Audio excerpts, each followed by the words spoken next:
လောကမှာရေစက်လိုလိုဝစ်ကျွေးလိုလိုနဲ့ကြုံရတဲ့အရာတွေလူတွေပြောကြတာများတယ်လူလောကထဲမှာနေတော့လူတွေနဲ့ဆုံတာပေါ့အဲ့ဆုံတဲ့အချိန်မှာကောင်းတာတွေတွေ့နေတော့ကတော့ရေစက်ပါလို့ဆုံတာဖူးစာပါလို့ဆုံတာနဲ့ပြောကြတယ်ကျင်းတဲ့ဆရာလေးတွေတာယာဆရာလေးတွေနဲ့တွေ့နေတော့လောကဆိုတာအမြဲတမ်းပြောင်းလဲဖောက်ပြန်နေတယ်ဆိုတာမမင်းနဲ့အစစပြည့်စုံနေတဲ့အချိန်မှာမေတ္တာတွေချစ်တာတွေသစ္စာတွေရှိနေတယ်လို့ထင်ရပေမဲ့မပြည့်မစုံဖြစ်လာတဲ့အခါကျရင်တော့မေတ္တာတွေလည်းအငွေ့ပြန်သွားတယ်သစ္စာတွေလည်းအကုန်အငွေ့ပြန်သွားချစ်တယ်ဆိုတာတွေလည်းဘယ်ရောက်သွားမှမသိဘူးအမှန်တော့တဘာဝကြကြပြောမယ်ဆိုအဲ့ချစ်တယ်ဆိုတဲ့အရာတွေဟာအချစ်စစ်အချစ်မှန်ဆိုတာလောကမှာတော်တော်လေးရှားတယ်အဲ့ဒါကကြုံဘူးတဲ့သူတွေမှသိလိမ့်မယ်ကိုယ်မှာအရာရာပြည့်စုံနေတဲ့အချိန်မှာချစ်တယ်လို့ပြောကြတယ်လိုရာတွေဖြည့်ပေးနေတဲ့အချိန်မှာချစ်တယ်လို့ပြောကြတယ်အဲ့တော့ကိုယ့်ကိုစိတ်ဆင်းရဲမှုမပေးသေးသေးရတော့ချစ်တယ်လို့ပြောကြတယ်စိတ်ဆင်းရဲမှုတွေပေးလာပြီဆိုရင်ဝစ်ကြွေးကြောင်ကြုံနေတာပါဟဲ့လို့ပြောလာကြတယ်မိဘနဲ့သားသမီးကြားမိတ်ဆွေတငယ်ချင်းတွေကြားအိမ်အောင်ဘက်တွေကြားများစွာသောကြားတွေမှာအရာရာအဆင်ပြေနေတဲ့အချိန်မှာတော့ဒါရေစက်ပါလို့ဆုံကြတာအတိတ်ကံကောင်းခဲ့လို့ဆုံကြတာနဲ့ပြောနေကြတယ်အဲ့ဒီတစ်ခုခုဖောက်ပြန်မှုကြောင့်မပြည့်မစုံတွေဖြစ်လာတဲ့အခါမျိုးတွေတူကဖောက်ပြန်လာတဲ့အခါမျိုးတွေအဲ့ချိန်ကြလို့ရှိရင်တော့မိဘနဲ့သားသမီးကြားထဲမှာလည်းသားသမီးမလိမ္မာလို့သားသမီးကအမွေခံစိုးကြီးဖြစ်လိုတာတွေပဲတောင်းတဲ့အဖြုံးသမားတတ်စိတ်ချမ်းသာမှုမပေးဘဲနဲ့စိတ်ဆင်းရဲမှုတွေကစုပြုံပေးနေတဲ့သားသမီးဖြစ်နေစဉ်နဲ့အများအဲ့သားသမီးနဲ့ပတ်သက်ပြီးတော့ပဲမိဘကလောင်ကျွမ်းနေရအေးချမ်းသွားတယ်ဆိုတာမရှိတဲ့အခါကျတော့ဝေကျွေးကြောင်ကြုံတာပြောကြအဲ့တော့ဒီဝေကျွေးတွေဘာလို့ကြုံတာလဲအတိတ်ကကိုယူခဲ့တာတွေရှိတယ်အဲ့တော့ဆူတောင်းတွေမှားခဲ့ကြတာတွေလည်းရှိတယ်အတိတ်တုန်းကကိုယ်ကခံခဲ့ရလို့ရှင်နောင်ကြလို့ရှင်သူ့ကိုပြန်လုံနိုင်တဲ့သူဖြစ်ပါစေသူ့ကိုအနိုင်ရတဲ့သူဖြစ်ပါစေဆူတောင်းကြအဲ့တော့ကိုကအနိုင်ရတဲ့သူသွားဖြစ်တဲ့အခါကျတော့သားသမီးစိုးအနေနဲ့ကိုအကျွေးယူရမယ်သူစီမှာသွားပြီးတော့ဖြစ်အဲ့တော့အဲ့မိဘကအရင်အတိတ်တွေဘဝတွေတုန်းကအဲ့ဒီအခုကိုစီကအကျွေးတောင်းနေတဲ့သားသမီးစီမှာသူစိတ်ဆင်းရဲလောက်အောင်သူ့ကိုစိတ်ဒုက္ခတွေပေးသူစီကနေယူခဲ့တာတွေရှိလိမ့်မယ်အဲ့လိုသားသမီးနဲ့မိဘကြားထဲမှာလည်းအညို့တွေအတေးတွေရှိတတ်ကြတော့နောင်တစ်ချိန်ငါ့လိုမခံရပါစေနဲ့ဆိုတော့ဆူတောင်းမျိုးတွေနောင်တစ်ချိန်ပြန်ဝစ်လဲပါစေဆိုတော့ဆူတောင်းမျိုးတွေအဲ့ဒီမှာသူ့ဘာသာသူသီးတန့်ဝစ်ကျွေးမလဲဘဲနဲ့အမျိုးတော်ပြီးတော့ဝစ်တွေပြန်ဆက်ရတာမျိုးတွေဖြစ်သွားတတ်တယ်မိတ်ဆွေတငယ်ချင်းအချင်းချင်းလက်တီအတိုင်းပဲအရင်တော့ကယူထားတဲ့သူတွေအခုပြန်ပေးနေရတယ်အရင်တော့ကပေးခဲ့ရတဲ့သူတွေက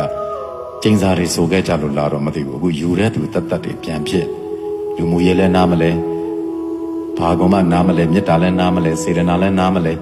အယူတတ်ဒုက္ခပေးဖို့တတ်ဆိုတဲ့လူတွေကလည်းသူတို့တွေလည်းဆူတောင်းကြလို့နေပါလိမ့်မယ်ဆူတောင်းခဲ့ကြတဲ့အတွက်ကြောင့်ပြန်လက်စားချေရပါလို့ဤဆိုတဲ့သဘောမျိုးနဲ့သူခံရတယ်လို့တစ်ဖက်သူပြန်ခံတာကိုမြင်ကျင်တယ်ဆိုတော့အမျိုးတော်ပြီးတော့လာပြီးပြန်အကျွေးတောင်းတဲ့သူလာဖြစ်နေတတ်တာအိမ်တော်ဘက်တွေဆိုလည်းဒီအတိုင်းပဲတလုံးအတွက်မျောလင့်ထားတဲ့ဆိုပေမဲ့ကြားထဲမှာကိုယ့်ကိုကြားလာတော့စေတနာလည်းမထားတော့ဘူးငဲ့ညာမှုလည်းမရှိတော့ဘူးနည်းနည်းလေးမှကိုယ့်ရဲ့စိတ်ခံစားမှုတွေကိုလည်းကိုချင်းစာမပေးတော့ဘဲနဲ့သူတယောက်တည်းရဲ့ตายာမှုကိုပဲရှာနေကြတဲ့အခါအိမ်တော်ကြီးတွေပြိုကွဲသွားမပြိုကွဲပဲနဲ့ဒုက္ခပေးနေတဲ့သူတွေလည်းရှိတယ်။ကွာလို့လည်းမရဒုက္ခကလည်းနေတိုင်းပေးအဲ့တော့ကိုယ်မှငဲ့စရာတွေကအများကြီးရှိလို့တော့၎င်းနောက်ပြဿနာတွေကိုမကြုံကျင်လို့တော့၎င်းဂုဏ်သိက္ခာတွေကိုငဲ့တော့အပြင်တော့၎င်းတစ်သလုံးဝေကျွေးခံရတဲ့သူတွေရှိတယ်။တစ်ဖက်အိမ်အောင်ဘက်ကအမျိုးမျိုးဒုက္ခပေးနေတာတွေကိုကြိတ်ခံရတာဝေကျွေးတွေပေးဆက်တယ်။အဲ့တော့ကိုကအရင်တော့ကသူ့စီကလည်းဒီလိုမျိုးတွေယူခဲ့လို့ဖြစ်လိမ့်မယ်။အကြောင်းကြောင့်အကျိုးဖြစ်တယ်ဆိုတဲ့အရာတွေကပဋိစ္စသမုပ္ပါတရားအရာမြင်လို့မရဘူး။အခုယူနေတဲ့သူတွေကအရင်တော့ကပေးခဲ့ရတဲ့သူတွေဖြစ်နေတယ်လို့အခုပေးနေရတဲ့သူတွေကလည်းအရင်ကယူခဲ့တာတွေဖြစ်လိမ့်မယ်အဲ့ဒီလိုမျိုးအတုံမလဲနဲ့ဒီဘဝမှာခံနောက်ဘဝကျပြန်ဆန်းနောက်ဘဝကျပြန်ခံနောက်ဘဝကျပြန်ဆန်းနဲ့ ခံလိုက်ရယ်ဆန်လိုက်ရယ်နဲ့ဆိုတာအပြန်ပြန်အလန့်လန့်အညိုးတွေအတေးတွေရှိခဲ့ကြလို့ပဲအဲ့ဒါတွေနဲ့ဆူတောင်းတွေမှားခဲ့ကြတဲ့အခါဒီလိုမျိုးတွေအပေးတွေအယူတွေဖြစ်ကုန်ကြကိုကောင်းတဲ့လောက်သူကပြန်မကောင်းဘူးဒီလိုလူနဲ့ကြုံတာအမှန်တော့ဝေကျွေးပဲဘလောက်ကောင်းပြကိုကောင်းတာကိုအတိမမပြုဘူး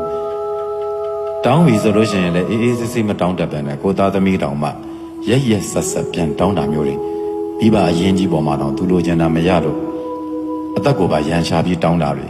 ဆဲဆိုကျိမ်းမောင်းပြီးတော့မှအဖိုးကြီးဘွားကြီးစီမှာသူလိုချင်တာတောင်းတာမျိုးတွေအဲ့ဒီလိုသားသမီးမျိုးတွေလည်းရှိတယ်ရက်ဆက်တာအင်မတန်ရက်ဆက်တာအဲ့တော့အမှန်တော့ဒီအဖိုးကြီးဘွားကြီးတွေကလည်းအကျွေးတွေပြန်ပေးဆက်ရတာပါဒီဘဝမှာကြည့်မယ်ဆိုရင်တော့အင်မတန်ကောင်းသောမိဘသားသမီးတွေအင်မတန်ဆိုးသောသားသမီးပဲအဲ့ဒါအတိတ်တုန်းကပတ်သက်ခဲ့မှုတွေများစွာရှိခဲ့ကြတယ်နောက်ပတ်သက်သမျှလူတွေဟာအတ္တကြီးတဲ့သူဖြစ်နေတဲ့အခါကိုက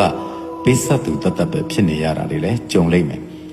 တသန္တရာလုံးမှာလူတွေဟာမတွေ့ခဲ့ကြတာပဲရှားတယ်တွေ့ဘူးခဲ့ကြတဲ့သူတွေကြီးပဲအဲ့ဒီတွေ့ဘူးတဲ့သူတွေလာကြုံနေကြတာလူမှုရေးနဲ့ကြုံမယ်စီးပွားရေးနဲ့ကြုံမယ်ခလုတ်တိုက်ကြုံမယ်ခဏတာကြုံမယ်တသက်တာကြုံမယ်ဆိုတော့ကြုံတဲ့သူတွေကအရင်တော့ကလည်းကြုံခဲ့ဘူးတဲ့သူတွေကြီးပဲ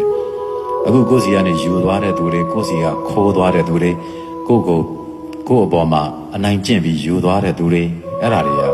အရင်တော့ကသူတို့အယူခံရတဲ့သူတွေကိုကသူတို့စီကယူခဲ့တာပဲဖြစ်ဖို့အလားအလာများတယ်အဲ့လိုယူခဲ့တာတွေကိုဒီဘဝမှာပြန်ပေးဆက်ပြီးဒီဘဝမှာလည်းကိုကနာကြီးကိုကကြီးပဲပေးနေရတာကိုကကြီးပဲခံနေရတော့နောင်နေငါတော့မခံရပါစေနဲ့နင်လည်းပြန်ခံရပါစေဆိုတော့ဆူတောင်းများတောင်းမိရင်ကိုကတောင်းတဲ့သူပြန်ဖြစ်သွားပြီသူကပေးတဲ့သူပြန်ဖြစ်အဲ့ဒီမှာတန်တရာမပြတ်နိုင်ဘူးဒုက္ခတွေမကုန်နိုင်ဘူးအဲ့ဒါကိုပဲတန်တရာဝစ်စင်းရဲလို့ခေါ်တာဒါကြောင့်ဝစ်ပြတ်ပါစေလို့ဆူတောင်းပြီးတော့အတုံအလဲတွေလည်းဘာမှမရှိစေတော့ဘဲနဲ့နောက်ထပ်အညို့အတေးတွေလည်းဘာမှမထားပဲဘာဆူတောင်းမှလည်းတောင်းမနေတော့ဘဲနဲ့ကိုအလုပ်ကိုလုပ်ကိုအကျွေးကိုကြေအောင်ဆက်ကိုကုသိုလ်တွေကိုပြည့်အောင်ဖြည့်ရင်းဖြင့်ဝတ်ပြတ်ပါစေဖေဟာလို့ဆူတောင်းပြီးသွားတာအကောင်းဆုံးနည်းလမ်းပဲလို့ပြောချင်တာတရားနာသူအပေါင်းသူတော်ကောင်းတို့ဘေးကင်းရန်กว่าအေးချမ်းကြကုန်၍အားလုံးမိမိရဲ့ဘဝကိုမိမိစီမံနိုင်သောသူများသာဖြစ်ကြပါစေအေးချမ်းကြပါစေ